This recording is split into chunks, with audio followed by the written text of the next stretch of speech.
Hey everyone, thanks for joining me. Today is day 80, how to fix your Warrior 2.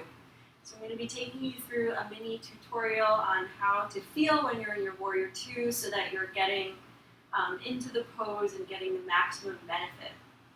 So please join me. The first thing you're going to do is bring your feet nice and wide. Let's just be this way first with our toes pointed out.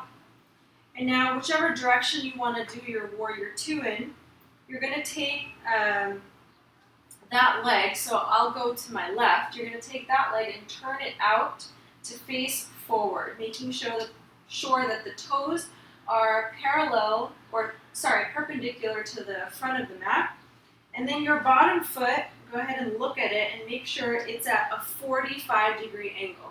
So not completely parallel to the short end of the mat, but a little bit turned in. You want to feel like your back hip is rotated in slightly.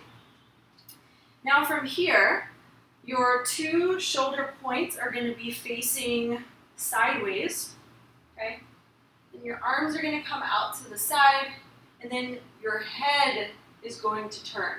So it's going to feel kind of like twisted, which is the point of it.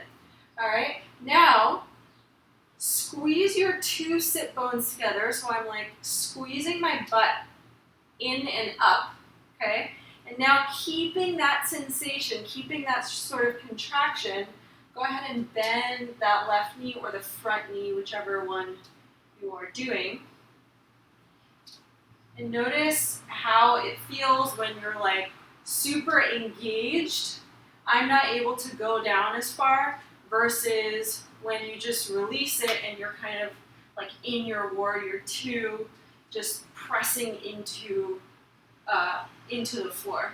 Okay, versus legs straight, my butt is squeezing, and then I'm sitting into it. You're going to feel a lot of stretch in the back hip here.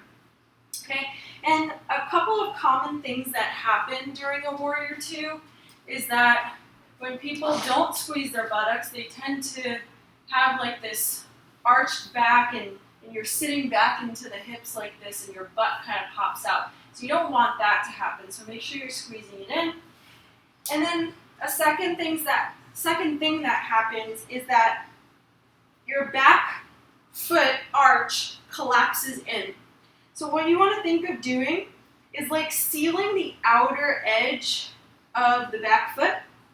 Okay, and then like pressing that portion of your foot, your pinky toe side of your foot, down into the floor so that you feel your arch lift up, okay? And if you're squeezing your glutes, your arch is automatically going to lift up. So just make sure that you're doing that and then find your Warrior 2. Keeping your fingers elongated in either direction so that you feel your arms active. Okay, and then try the other side. So looking at my feet, 45 degrees.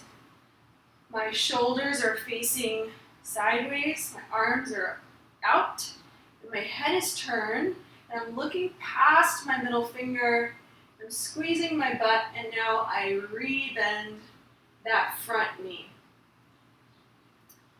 Hanging out in your Warrior 2, pressing the outer edge of that back foot into the floor. And there you have it. So trying these mini little adjustments will make your pose into a totally different pose. You're going to feel so much more connected into your body from your feet all the way into your arms, and hopefully you have a better sense of how this should feel. Thank you. Bye.